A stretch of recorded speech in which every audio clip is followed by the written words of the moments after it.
Sila ho yung mga taong pinapiyansahan nyo sa akin. Ikaw ba? Ano bang pangalan mo?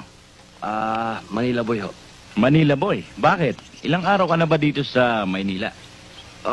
Matagal na ho, mga 5 araw na ho kami rito. 5 araw. Manila Boy, ha? Ang atay. Manila Boy. Ang lakas din ng apog mo, ha? Oh. Manila Boy.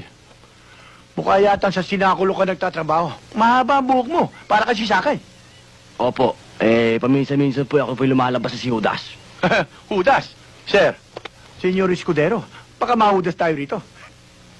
Alam mo, Gonzalo, yan ang hirap sa'yo eh. Sa kakainom mo ng kape, nagiging nervyoso ka. Manila Boy. Alam mo ba ang trabaho ang pinasukan mo? Kung may pagagawa ba ako sa'yong mabigat na bagay, gagawin mo.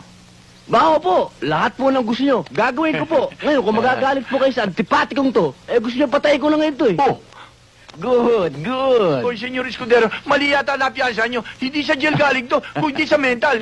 Gonzalo, mukhang ngayon lang ako tumama.